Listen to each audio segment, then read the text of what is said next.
Kremlin മ്യൂസിയത്തിൻ്റെ കാഴ്ചകൾ കണ്ടിട്ട് അവിടെയുള്ള കത്തീഡ്രലുകളൊക്കെ കണ്ടു. പുരാതനമായിട്ടുള്ള കഴിഞ്ഞിട്ട് നമ്മൾ പുറത്തേക്ക് ഇറങ്ങുകയാണ്. ഇനി നമ്മൾ റെഡ് സ്ക്വയർ കാണാനാണ് പോകുന്നത്. റഷ്യയുടെ ഹൃദയം എന്നറിയപ്പെടുന്ന റെഡ് സ്ക്വയറിലാണ് ഇപ്പോൾ നമ്മളുള്ളത്. മോസ്കോയിലെ ഏറ്റവും പ്രധാനപ്പെട്ടതും ചരിത്രപരമായ ഒരു സ്ഥലം കൂടിയാണ്. ഇതിന് ഈ പേര് വരാനുള്ളൊരു കാരണം രസകരമായൊരു വസ്തുത എന്ന് പറയുമ്പോൾ എല്ലാവരും ഉപയോഗിക്കുന്ന റെഡ് ചുവപ്പ് കമ്മ്യൂണിസമായിട്ട് ബന്ധപ്പെട്ടതാണ്. ചുവന്ന കെട്ടിടങ്ങളുമാണ്. എന്നാൽ റഷ്യൻ ഭാഷയിൽ ക്രസാനിയ എന്ന വാക്കിന് ചുവപ്പ് എന്നും മനോഹരം എന്ന അർത്ഥമുണ്ട്. അതുകൊണ്ട് തന്നെ യഥാർത്ഥത്തിൽ ഇതിൻ്റെ അർത്ഥം മനോഹരമായ ഒരു ചതുരം എന്നാണ്. നമ്മളിപ്പോൾ റെഡ് സ്ക്വയറിലാണ്. റെഡ് സ്ക്വയറിലെ അവിടുത്തെ പട്ടാളക്കാർ ചേഞ്ച് ചെയ്യുന്നതിൻ്റെയാണ്.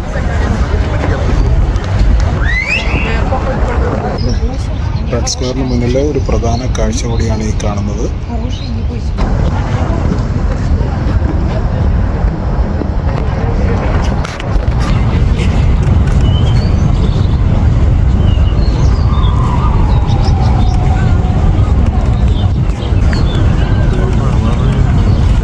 എടുത്തു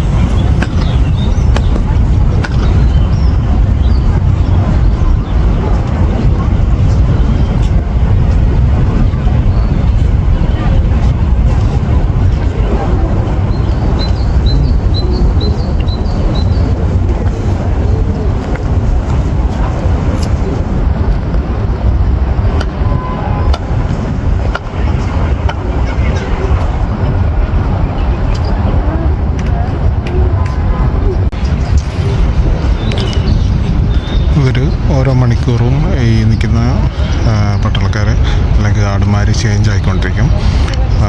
വെയിലായാലും മഴയായാലും ഇവരിവിടെ ഇങ്ങനെ ഈ ഡ്യൂട്ടി ഇവരെ നിർവഹിച്ചേ പറ്റത്തുള്ളൂ.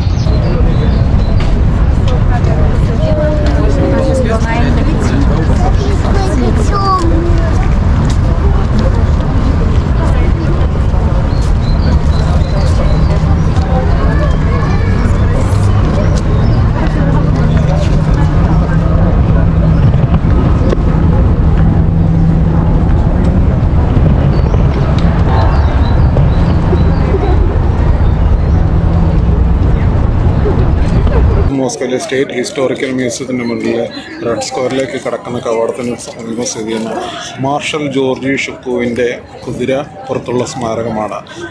ആരാണ് ഈ ജോർജി ഷുക്കോ എന്ന് നിങ്ങൾക്കറിയുമോ? രണ്ടാം ലോക മഹായുദ്ധത്തിൽ സോവിയറ്റ് യൂണിയനെ നാസി ജർമ്മനിക്കെതിരെ വിജയത്തിലേക്ക് നയിച്ച ഏറ്റവും പ്രശസ്തനായ സോവിയറ്റ് മിലിറ്ററി കമാൻഡറാണ് ഈ മാർഷൽ ജോർജി ഷുക്കോ. 1945 മോസ്കോയിൽ നടന്ന വിക്ടറി പരേഡിന് നേതൃത്വം നൽകിയതും ഇദ്ദേഹമായിരുന്നു.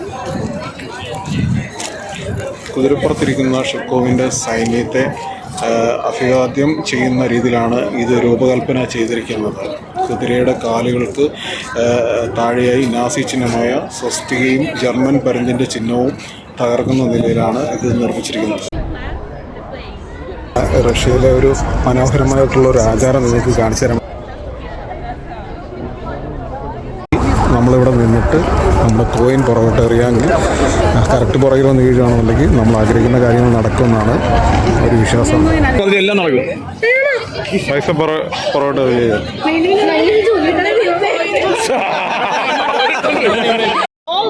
All the ways, like highways, all the roads start whenever you see like 200 kilometers away. പൈസ എറിഞ്ഞ് ബാക്കിൽ കൃത്യമായിട്ട് വീഴുകയാണെങ്കിൽ നമ്മൾ ആഗ്രഹിക്കുന്ന കാര്യങ്ങൾ നടക്കുമെന്നാണ് ഒരു വിശ്വാസം. എല്ലാവരും ഇങ്ങനെ പ്രാർത്ഥിച്ചിട്ട് കോയിനുകൾ ഇങ്ങനെ ബാക്കിലോട്ട് എറിയുന്നുണ്ട്.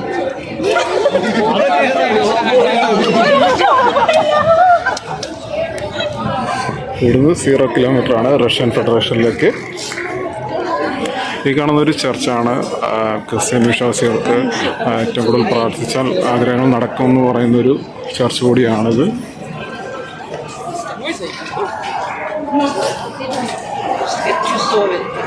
എൻ്റെ പിന്നിൽ കാണുന്ന ഒരു കോട്ടയാണ്. ആ കോട്ടയ്ക്കുള്ളിൽ 100 വർഷങ്ങളായിട്ട് ഒരു മൃതദേഹം കാത്തു സൂക്ഷിക്കുകയാണ്. ഓരോ മാസം എടുത്ത് അത് എംബാം ചെയ്ത് വെക്കുന്നുണ്ട്. അതാരുടെയാണെന്ന് പറയുമ്പോൾ റഷ്യയിലെ സോവിയറ്റ് യൂണിയൻ്റെ സ്ഥാപകനിൽ ഒരാളായ വ്ളാഡിമിർ ലെനിൻ്റെയാണ്. അതുകൊണ്ട് ആ പിന്നിൽ കാണുന്ന ഞാനിപ്പോൾ ചൂണ്ടിക്കാണിച്ചിരിക്കുന്ന ഭാഗത്താണ് മൃതദേഹമുള്ളത്. അതിനുള്ള ക്യാമറ പ്രവേശിപ്പിക്കില്ല. 100 വർഷങ്ങളായിട്ട് അത് എംബാം ചെയ്ത് വെച്ചിരിക്കുന്നതാണ്. ഓരോ മാസവും എടുത്തത് ക്ലീൻ ചെയ്തിട്ടാണ് തിരിച്ചു വെക്കുന്നത്. എല്ലാ നമുക്ക് സൗജന്യമായിട്ട് ഇത് കാണാവുന്നതാണ്. നമ്മളങ്ങനെ റെഡ് സ്ക്വയറിലാണ് ഇപ്പോൾ നിൽക്കുന്നത്. നമ്മളിപ്പോൾ നിൽക്കുന്ന സ്ഥലത്ത് മനോഹരമായ ഒരു കാഴ്ച ഉണ്ട്. റഷ്യയുടെ അഭിമാനമായ ചരിത്ര പ്രസിദ്ധമായ സെൻറ്റ് ബേസിൽ കത്തീഡ്രലാണ് നമ്മുടെ പിന്നിൽ കാണുന്നത്. പ്രശസ്തമായ മോസ്കോയിലെ ഒരടയാളമാണ് ഈ സെൻറ്റ് ബേസിൽ കത്തീഡ്രൽ. ഇതിൻ്റെ ഗോപുരങ്ങൾ, നിറപ്പകിട്ടായ ഗോപുരങ്ങൾ റഷ്യയുടെ തന്നെ പ്രതീകമായ ലോകോട് അറിയപ്പെടുന്നത്. റെഡ് സ്ക്വയറിലെ തെക്കേ അറ്റത്തായിട്ടാണ് ഇത് സ്ഥിതി ചെയ്യുന്നത്. ഈ ദേവാലയം 16-ാം നൂറ്റാണ്ടിലാണ് നിർമ്മിച്ചിരിക്കുന്നത്. ഇത് മോസ്കോയിലെ റെഡ് സ്ക്വയറിൽ പ്രശസ്തമായ സെൻറ്റ് ബേസിൽ കത്തീഡ്രലിന് മുന്നിൽ സ്ഥിതി ചെയ്യുന്ന മിനിൻ ആൻഡ് പെഷാർസ്കി സ്മാരകം. 17-ാം നൂറ്റാണ്ടിൻ്റെ തുടക്കത്തിൽ റഷ്യ നേരിട്ട കടുത്ത പ്രതിസന്ധി ഘട്ടത്തിൽ രാജ്യത്തെ വിദേശ അധിനിവേശത്തിൽ നിന്നും രക്ഷിക്കാൻ 2 ദേശീയ നേതാക്കന്മാരാണ്. കുസ്മോമിൻ ഒരു സാധാരണ വ്യാപാരിയായിരുന്നു അദ്ദേഹം ജനങ്ങളിൽ നിന്നും പണവും സൈന്യത്തെ സമാഹരിച്ചു. പ്രിൻസ് ദിമിത്രി പെഷാർസ്കി ഒരു റഷ്യൻ പ്രഭു മിലിറ്ററി കമാൻഡറായിരുന്നു. അദ്ദേഹം ഈ ജനകീയ സൈന്യത്തെയാണ് നയിച്ചിരുന്നത്.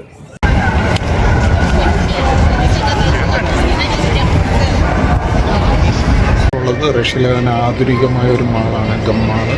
ഗമ്മാളിൽ മുന്നിലെ കാഴ്ചകൾ നമുക്കിത് കാണാം. ഈ റെഡ് സ്ക്വയറിന് അടുത്ത് തന്നെയാണ് ഈ ഒരു ഗമ്മാള് ഉള്ളത് സ്ഥിതി ചെയ്യുന്നത്. സെൻറ്റ് ബേസിൽ കത്തീഡ്രലിന് അടുത്തായിട്ട് തന്നെ ഇവിടെ റഷ്യയിലെ തന്നെ അഭിമാനമായ ഐസ്ക്രീമുകളൊക്കെ കാണാൻ പറ്റും ഈ ഒരു വീതികളിൽ. ഇവിടുത്തെ ഐസ്ക്രീമുകളൊക്കെ വളരെ മനോഹരവും വളരെ ഫേമസുമാണ്.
ബാഗിൻ്റെയൊക്കെ ഓരോ ഷോപ്പുകൾ, ചെറിയ സൈക്കിൾ ഓടിക്കുന്ന കൊച്ചു കുട്ടികൾക്കുള്ള ഹെൽമെറ്റുകളൊക്കെ വയ്ക്കുന്നൊരു സൈക്കിൾ ഷോപ്പും ഉള്ള ഒരു കടയാണ്, ഒരു ഷോപ്പാണിത്. ആ മാളിനുള്ളിലെ മാളിലോട്ട് ഉള്ളിൽ ധാരാളം കടകളും കാര്യങ്ങളൊക്കെ ഉണ്ട്. നമ്മൾ അങ്ങനെ ഉള്ളിലോട്ട് കയറുന്നില്ല, പുറത്തുള്ള കാഴ്ചകൾ മാത്രമാണ് ചിത്രീകരിക്കുന്നത്. ധാരാളം സുവനീർ ഷോപ്പുകളും ഒക്കെ ഉണ്ട്. ഒരു വാട്ടർ ഫൗണ്ടനാണ് ഇപ്പം കിട്ടുന്നത് കാണുന്നത്, പെർഫ്യൂമിൻ്റെ ഒരു കട. ഇത് ബാക്ക്ഗ്രൗണ്ടിൽ ഒരു റഷ്യൻ മ്യൂസിക് ഒക്കെ പ്ലേ ചെയ്തിട്ടുണ്ട് ഇവർ.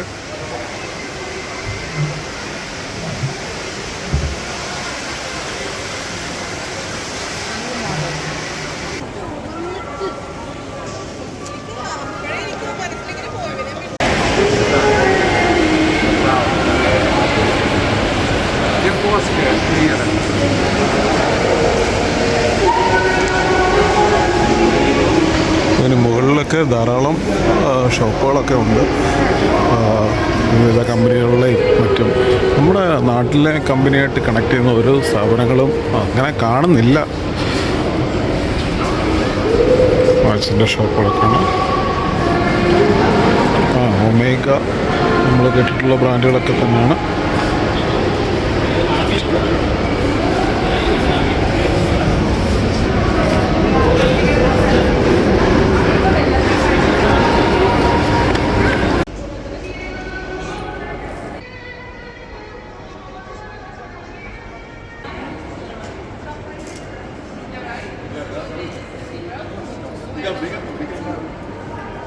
അങ്ങനെ നമ്മൾ ഗമ്മാളിൽ നിന്ന് നമ്മൾ പുറത്തേക്ക് ഇറങ്ങുകയാണ്.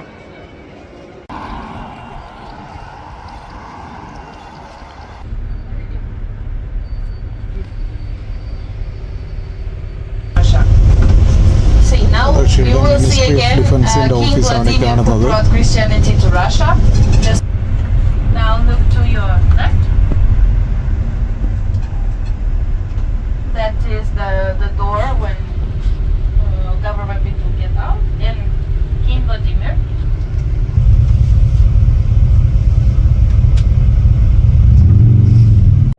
നമ്മൾ റഷ്യയിൽ ഒന്നാം ദിവസം ഫുഡൊക്കെ കഴിച്ചിട്ട് ഇറങ്ങിയതാണ്. ഇനി നമ്മൾ പോകുന്നത് റഷ്യയിലെ തന്നെ ഏറ്റവും പ്രധാനപ്പെട്ടതും ലോകത്തിലെ തന്നെ ഏറ്റവും ഉയരമുള്ള ഓർത്തഡോക്സ് പള്ളികളിലൊന്നായ കത്തീഡ്രൽ ഓഫ് ക്രിസ്റ്റ് ദി സേവിയറിന് മുന്നിലാണ് ഞാൻ ഇപ്പോൾ നിൽക്കുന്നത്. ദൂരെ നിന്ന് നോക്കിയാൽ തന്നെ ഇതിൻ്റെ ആ സ്വർണ്ണ താഴിക്കുടം തിളങ്ങുന്നത് കാണാം. റഷ്യയുടെ അതിജീവനത്തിൻ്റെ വലിയൊരു കഥ കൂടി ഈ കെട്ടിടത്തിന് പറയാനുണ്ട്. Cathedral of Christ the Xavier, ഈ പള്ളിയുടെ ഭീമാകാരമായ സ്വർണ്ണത്താഴികുടങ്ങൾ കിലോമീറ്റർ അകലെ നിന്ന് പോലും നമുക്ക് കാണാൻ സാധിക്കും. പള്ളിയുടെ ചുവരുകൾ ശുദ്ധമായ വെളുത്ത മാർബിൾ കൊണ്ടാണ് ഇത് നിർമ്മിച്ചിരിക്കുന്നത്. ഇതിന് മുകൾവശത്തൊക്കെ പണികൾ നടന്നുകൊണ്ടിരിക്കുകയാണ്. നമ്മൾ റഷ്യയിൽ കണ്ട ഒരു കാഴ്ച എന്ന് പറയുന്നത് അവിടെ ഏതെങ്കിലും ഒരു ബിൽഡിങ്ങോ എന്തെങ്കിലും പണിയോ ആണെന്നുണ്ടെങ്കിൽ അതിൻ്റെ ഒരു പണിയുന്നതിൻ്റെ എന്താണ് ഇവിടെ വരാൻ പോകുന്നതിൻ്റെ ഒരു ഡിസ്പ്ലേ അവർ കാണിക്കും. നമ്മുടെ നാട്ടിലൊക്കെ ആണെങ്കിൽ അത് മറച്ച് വെക്കുകയൊക്കെ ചെയ്യും. ഇതങ്ങനല്ല, ഇവരിനിയും പണിയാൻ പോകുന്ന ഇങ്ങനൊരു ഷേപ്പിലാണെന്നുള്ളത് കാണിക്കാൻ അവരൊരു ഡിസ്പ്ലേ അവർ ചെയ്ത് വെക്കുന്നുണ്ട്.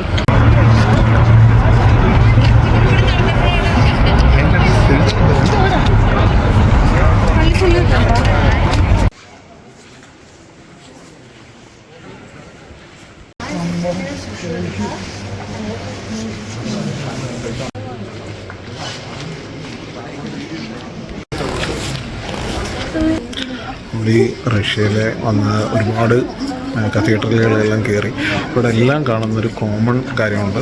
വളരെ മനോഹരമായ പെയിൻറ്റിങ്സുകളാണ് നിങ്ങൾക്ക് കാണാൻ പോകുന്നത്. നമ്മുടെ അവിടെ തലയ്ക്ക് മുകളിൽ വളരെ ബുദ്ധിമുട്ടായിട്ടുള്ള സാഹചര്യങ്ങൾ പോലും ഇവർ വരച്ചിരിക്കുന്ന മനോഹരമായ പെയിൻറ്റിങ്ങുകളാണ്. ഇതൊക്കെ എങ്ങനെ ഇത്ര ഇവർ വരച്ചെന്നുള്ളതാണ് നമ്മളെ അതിശയിപ്പിക്കുന്നൊരു കാര്യം. വർഷങ്ങൾക്ക് മുമ്പ് 1930 ഇവിടെ സോവിയറ്റ് ഭരണകാലത്ത് ഇവരിത് പള്ളി പൊളിച്ചിട്ട് ഇവിടെ വലിയൊരു നീന്തൽക്കുളം പണിയുകയുണ്ടായി. സോവിയറ്റ് ഭരണം അടിച്ചു പിരിഞ്ഞതിന് ശേഷം 1990 ജനങ്ങൾ ഇവിടെ പള്ളി വേണമെന്നൊരാവശ്യം പറയുകയും അതിനുശേഷം പണിതാണ് ഈ കാണുന്ന മനോഹരമായ പള്ളി.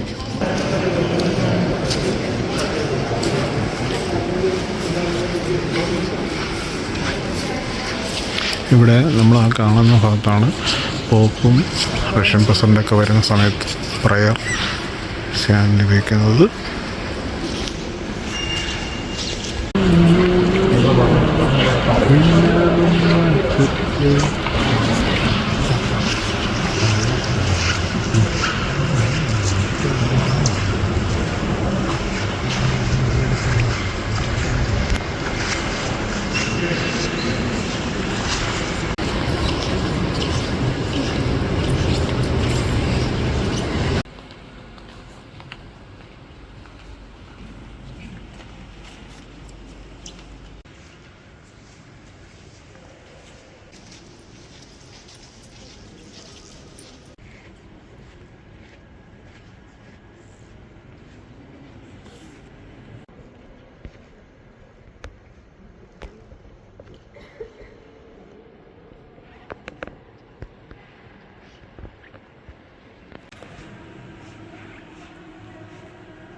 പ്പെട്ടടുത്തു നിന്നും മനോഹരമായൊരു പള്ളി പണിത് അത് റഷ്യയുടെ തന്നെ അഭിമാനമായി മാറിയതാണ് എൻ്റെ തൊട്ട് പിന്നിൽ കാണുന്ന ഈ വലിയ ഓർത്തഡോക്സ് പള്ളി. മോസ്കോയിലെ ഈ പള്ളിയുടെ കാഴ്ചകൾ നിങ്ങൾക്ക് എല്ലാവർക്കും ഇഷ്ടപ്പെട്ടെന്ന് കരുതുന്നു. മോസ്കോ നദി ഇതിന് തീരത്തോടെയാണ് ഒഴുകുന്നത്. നമുക്ക് മോസ്കോ നദിയുടെ കാഴ്ചകളൊന്നും നമുക്ക് കാണാം.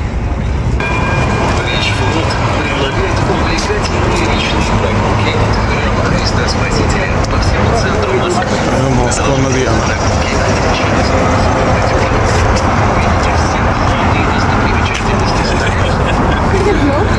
മോസ്കോ നദിയിൽ പാലമാണ് ഈ കാണുന്നത്. മോസ്കോ നദിയിൽ കുറുകെ കൂടെ പോകുന്ന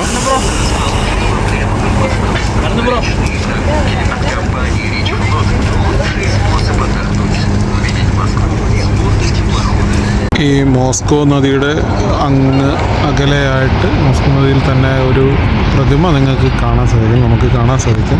ഇത് പീറ്റർ ദ ഗ്രേറ്റ് സ്മാരകമാണ്. റഷ്യയുടെ തലസ്ഥാനമായ മോസ്കോയിൽ സ്ഥിതി ചെയ്യുന്ന വളരെ പ്രശസ്തവും അതേസമയം ഏറെ ചർച്ച ചെയ്യപ്പെട്ടതുമായ ഒരു കൂറ്റൻ പ്രതിമയാണിത്. റഷ്യൻ നാവികസേനയുടെ 300-ാം വാർഷികത്തിനോടനുബന്ധിച്ചാണ് ആ കാണുന്ന കൂറ്റൻ പ്രതിമ നിർമ്മിച്ചത്. ഏകദേശം 98 മീറ്റർ, അതായത് 322 അടി ഉയരമുള്ള ഈ സ്മാരകത്തിലെ ഏറ്റവും ഉയരം കൂടിയ പ്രതിമകളിലൊന്നാണ്. ഏകദേശം 98 മീറ്റർ ഉയരമുള്ള ഈ സ്മാരകം ലോകത്തിലെ ഏറ്റവും ഉയരം കൂടിയ പ്രതിമകളിലൊന്നാണ്. പ്രശസ്ത ശില്പിയായ സുറാബ് പല്ലിയാണ് ഇത് രൂപകൽപ്പന ചെയ്തിരിക്കുന്നത്. മോസ്കോ നദിയുടെ തീരത്ത് ഒരു റഷ്യൻ കപ്പലിൻ്റെ മുകളിൽ റഷ്യൻ ചക്രവർത്തിയായ പീറ്റർ ഒന്നാമൻ അഥവാ പീറ്റർ ദ ഗ്രേറ്റ് നിൽക്കുന്ന രീതിയിലാണ് ഇത് നിർമ്മിച്ചിരിക്കുന്നത്. വെങ്കലവും ചെമ്പുമാണ് ഇതിൻ്റെ നിർമ്മാണത്തിനായിട്ട് ഉപയോഗിച്ചിരിക്കുന്നത്. കാര്യം ലോകത്തിലെ ഏറ്റവും മോശം പ്രതിമകളുടെ ഗണത്തിലും ഈ പ്രതിമ പെടും. മോസ്കോ നദിയിലൂടെയുള്ള ബോട്ടിങ്ങുകളാണിത്. ധാരാളം ബോട്ട് സർവീസുകൾ മോസ്കോ നദിയിലൂടെ പോകുന്നുണ്ട്. വെള്ളം നല്ല കലങ്ങി ഉറങ്ങി കിടക്കുകയാണ്. ധാരാളം ഹോട്ടലുകളൊക്കെ ഈ മോസ്കോ നദിയുടെ തീരത്ത് ഉണ്ട്. റെസ്റ്റോറൻറ്റുകളും ഹോട്ടലുകളും നമുക്ക് കാണാൻ സാധിക്കും.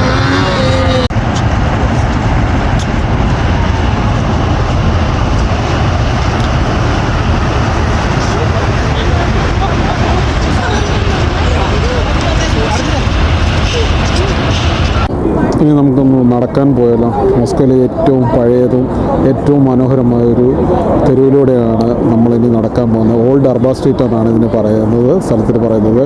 15-ാം നൂറ്റാണ്ട് മുതലുള്ള ചരിത്രമുള്ള ഈ ഒരു തെരുവ് കലാകാരന്മാരുടെയും സംഗീതജ്ഞരുടെയും പ്രിയപ്പെട്ട ഒരിടമാണ്. വാഹനങ്ങൾക്കൊന്നും പ്രവേശനമില്ല ഈ ഭാഗത്തേക്ക്. കേവലം നടത്തത്തിന് മാത്രമുള്ള ഈ തെരുവിലെ വിശേഷങ്ങളും ഇവിടുത്തെ ആവേശം നമുക്കൊന്ന് കാണാം.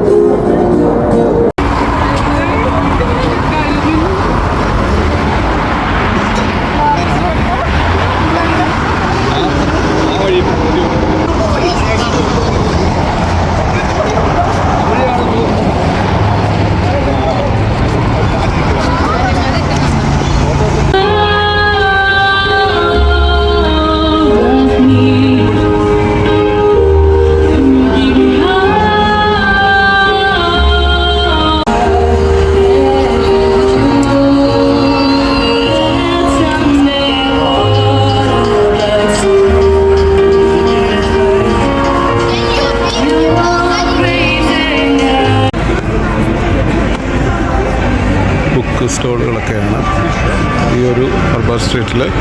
ലൈവായിട്ട് ചിത്രങ്ങൾ വരച്ചു കൊടുക്കുന്ന കലാകാരന്മാരും ഉണ്ട് ഇവിടെ. ഇത് വരച്ച മനോഹരമായ ചിത്രങ്ങളൊക്കെയാണ് ഈ കാണുന്നത്. കാരിക്കേച്ചറുകളൊക്കെയാണ്.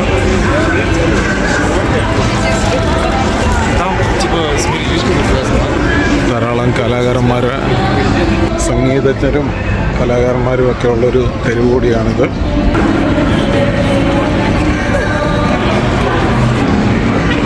മനോഹരമായ ചിത്രങ്ങളെല്ലാം ഇവർ വരച്ച് നൽകും. നമ്മൾ മോഡലായിട്ട് ഇരുന്ന് കൊടുത്താൽ മതി, പിന്നെ മുണ്ട് കൊടുക്കണം.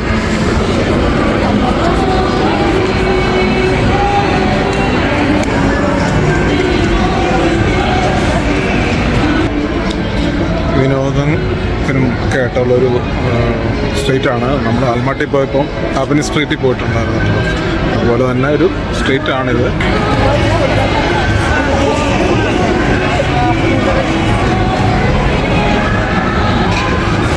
റെസ്റ്റോറൻറ്റുകളും ഒക്കെ ഇതിനോട് തന്നെ സമീപത്താനുണ്ട്.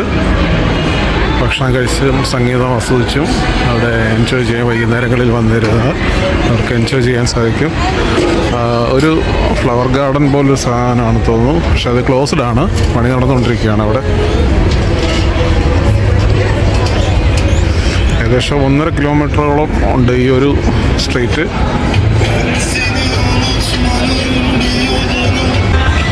ഒരു പഴയ കെട്ടിടത്തിൻ്റെ മാതൃകയിൽ പണിതിരിക്കുന്ന ഒരു ഹോട്ടലാണത്. നമ്മൾ നേരത്തെ കണ്ടതുപോലെ തന്നെ ധാരാളം കലാകാരന്മാർ ഇവിടെ ഈ തെരുവീതികളിലുണ്ട്. ചിത്രങ്ങൾ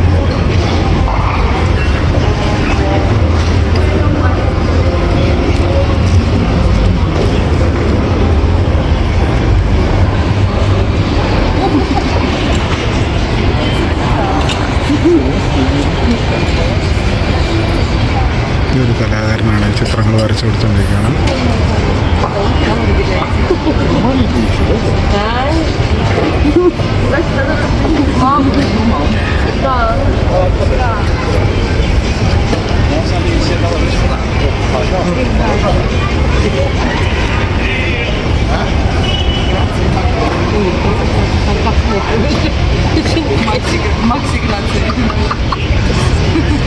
Еще не вечер.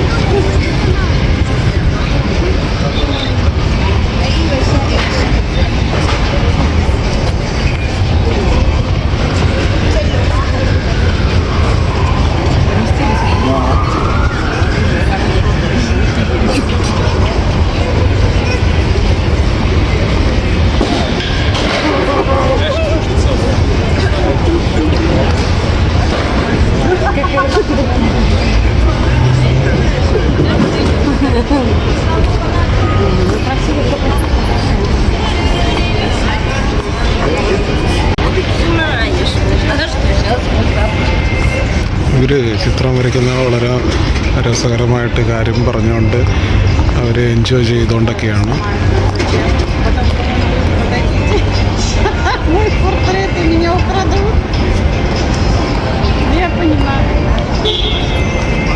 നാട്ടിലുള്ള ബൈക്കുകളും കാര്യങ്ങളും ഒന്നുമല്ല ഇവിടെയുള്ള ആളുകൾ കൂടുതലായിട്ട് ഉപയോഗിക്കുന്നതും ഇത്തരത്തിലുള്ള ഇലക്ട്രിക് സ്കൂട്ടറുകളാണ്. ഇതിൽ ധാരാളം ചിത്രങ്ങൾ കൊടുത്തിട്ടുണ്ട്. സ്വന്തം രാജ്യത്തിന് വേണ്ടിയിട്ട് ഫൈറ്റ് ചെയ്ത ആർമി ഉദ്യോഗസ്ഥരുടെയൊക്കെ പടങ്ങളാണ് ഈ കൊടുത്തിരിക്കുന്നത് കൃഷിക്ക് വേണ്ടിയിട്ട്.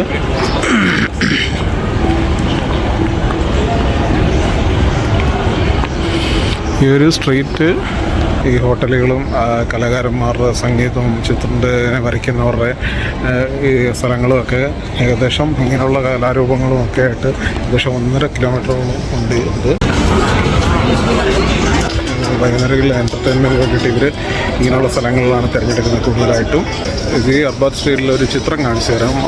ഒരു ബിൽഡിങ്ങിൻ്റെ പുറകിലായിട്ട് വരച്ചിരിക്കുന്ന ഒരു ചിത്രം. ഈ കാണുന്നത് 2ാം ലോകമഹായുദ്ധത്തിലെ ഏറ്റവും പ്രശസ്തനായ സോവിയറ്റ് സൈനിക കമാൻഡർമാരിൽ ഒരാളായ റഷ്യയിൽ പലപ്പോഴും വിജയത്തിൻ്റെ മാർഷൽ എന്ന് വിളിക്കപ്പെടുന്ന മാർഷൽ ജോർജി സുക്കോവിൻ്റെ ഒരു വലിയ ചുമർ ചിത്രമാണ് ഈ കാണുന്നത്. അത് ഈ അർബാൻ സ്ട്രീറ്റിൽ വളരെ മനോഹരമായ ഒരു കാഴ്ച തന്നെയാണിത്.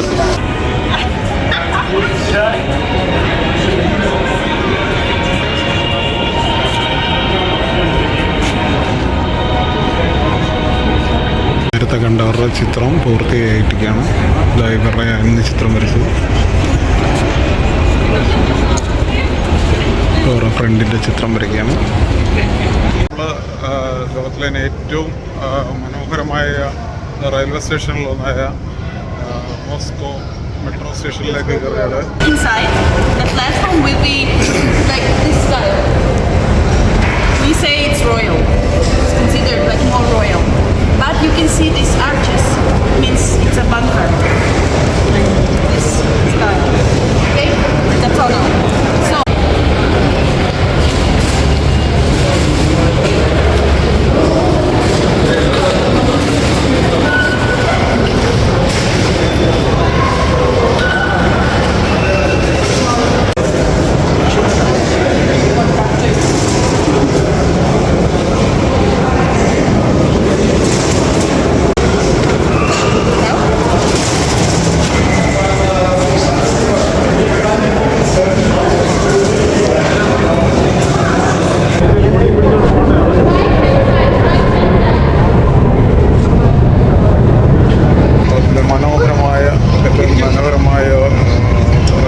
സ്റ്റേഷനിലാണ് ഭൂഗർഭ റെയിൽവേ സ്റ്റേഷൻ എന്ന് വേണമെങ്കിൽ പറയാം.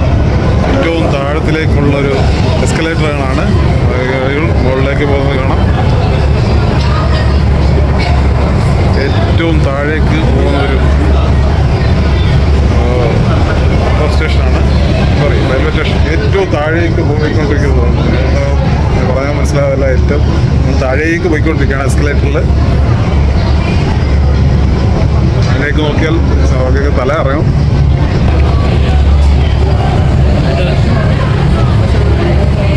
ഫോണൊന്നും കൈ പോയി കഴിഞ്ഞാൽ നേരെ താഴെ ആയിരിക്കും ചെല്ലുന്നത് ഫോണൊക്കെ. ഏറ്റവും ഭൂഗർഭ എന്നുള്ള ഒരു മെട്രോ സ്റ്റേഷൻ.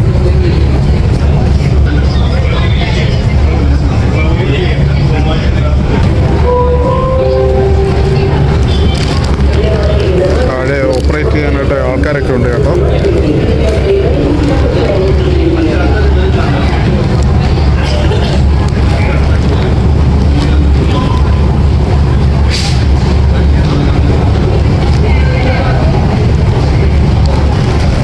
പോയിക്കൊണ്ടിരിക്കുന്ന മോസ്കോ മെട്രോയിലേക്കാണ്. റെയിൽവേ സ്റ്റേഷൻ ഏറ്റവും ഭൂമിക്കടിയിലുള്ള ഒരു റെയിൽവേ സ്റ്റേഷനാണ്.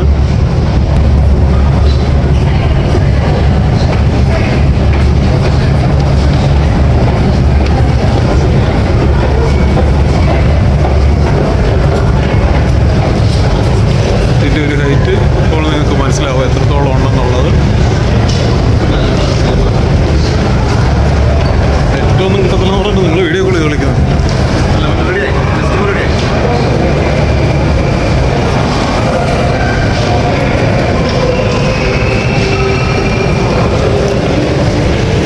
നമ്മളങ്ങനെ മെട്രോയിലേക്ക് കയറാൻ പോവുകയാണ്. Moscow മെട്രോയാണ്.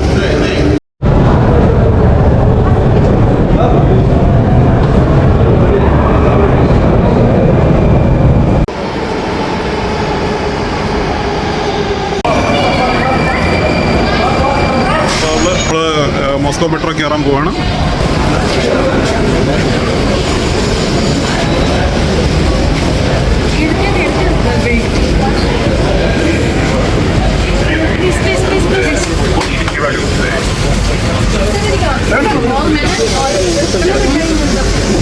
Next we get off. ഒരു ഒറ്റ മിനിറ്റില്ലല്ലോ.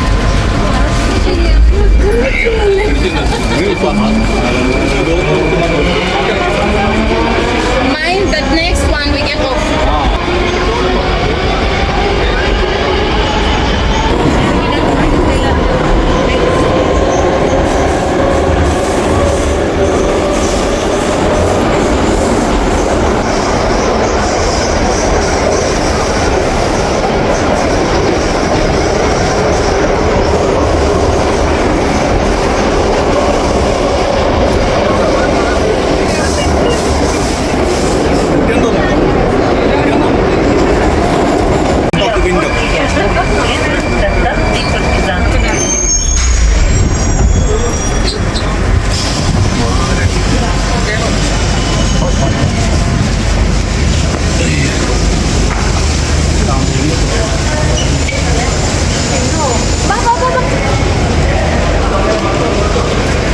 ധാരാളം പ്രതിമകളൊക്കെ ഈ മോസ്കോ മെട്രോ സ്റ്റേഷനിലുണ്ട്. ഇതാണ് മോസ്കോയിലെ മെട്രോ. നമ്മളിപ്പം ഒരു സ്റ്റേഷനിൽ ഇറങ്ങിയിരിക്കുകയാണ്.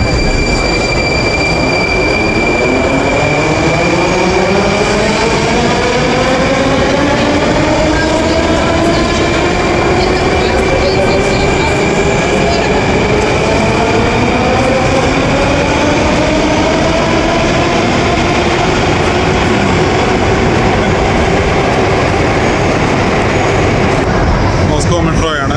കുറച്ച് പഴയ ഒരു മെട്രോ സ്റ്റേഷനാണ്. നമ്മൾ ചില ഇംഗ്ലീഷ് സിനിമകളിലൊക്കെ കാണുന്ന റെയിൽവേ സ്റ്റേഷനെ പോലെ ഇല്ലേ, ഭൂഗർഭ അതാ ഒരു ട്രെയിൻ വരുന്നുണ്ട്.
ഓരോ സ്റ്റേഷനുകളാണ്.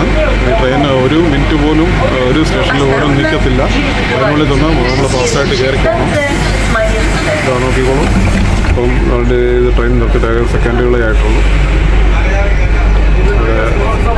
6 സെക്കൻഡ് കൊണ്ട് തന്നെ ആ ട്രെയിൻ എടുത്ത്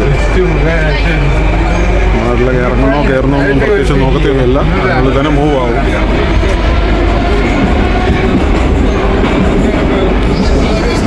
ഒരു റൂട്ട് മാപ്പാണ്. നമ്മുടെ കൊച്ചി മെട്രോയിലെ ടോപ്പിൽ കാണിക്കത്തില്ല, അതുമാതിരിയുള്ള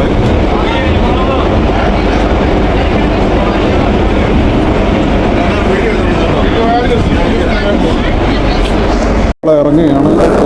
കുറേ സെക്കൻഡുകൾ മാത്രമേ ഒരു സ്റ്റേഷനുകൾ നിർത്തത്തുള്ളൂ. അതിനുള്ളിൽ തന്നെ നമ്മൾ ഇറങ്ങി переход на Филёвскую и Кольцевую линии, выход к Киевскому вокзалу, павильону московского транспорта и экспресс в аэропорт Пулково. നമ്മൾ മെട്രോ സ്റ്റേഷനിൽ ഇറങ്ങിയിരിക്കുകയാണ്. ധാരാളം ചിത്രവും ഒക്കെ കാണാൻ സാധിക്കും.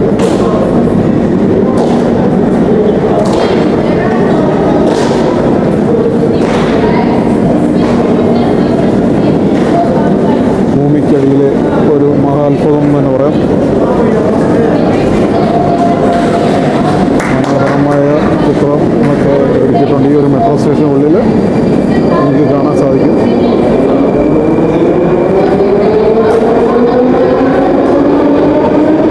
രണ്ടാം ലോക യുദ്ധ സമയത്ത് ജർമ്മനി മോസ്കോയെ ബോംബ് ചെയ്ത സമയത്ത് ആളുകളെല്ലാം ഇതിനടിയിൽ ആയിരുന്നു അഭയം പ്രാപിച്ചിരുന്നത്. ഇതിനിടയിൽ ആ സമയത്ത് ഹോസ്പിറ്റലുകളും അങ്ങനെയുള്ള സ്റ്റേഷനറി ഷോപ്പുകളും അങ്ങനെയുള്ള കാര്യങ്ങളെല്ലാം ഉണ്ടായിരുന്നു എന്നാണ് പറയുന്നത്. ഭൂമിക്കടിയിലൂടെയുള്ള അല്ല ഫുഗർഫ റെയിൽ കൂടിയുള്ള ഒരു മനോഹരമായൊരു ട്രെയിൻ യാത്ര പറഞ്ഞറിയിക്കാൻ പറ്റത്തില്ല. അത് നമ്മൾ ട്രാവൽ ചെയ്തെങ്കിൽ മാത്രമേ അത് അറിയാൻ പറ്റുള്ളൂ.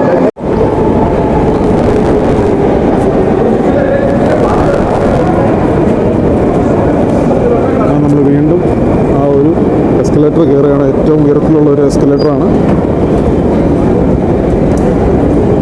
നമ്മളങ്ങനെ മോസ്കോ മെട്രോയിൽ ട്രൈ ചെയ്ത് പുറത്തിറങ്ങുകയാണ്. അങ്ങനെ ആദ്യത്തെ ദിവസത്തെ നമ്മുടെ റഷ്യൻ യാത്രയിൽ നമ്മൾ ക്രെംലിൻ മ്യൂസിയം അതുപോലെ തന്നെ ഇപ്പം മോസ്കോ മെട്രോയിൽ സന്ദർശിച്ചു. അങ്ങനെ പുറത്തേക്ക് ഇറങ്ങിയാണ്.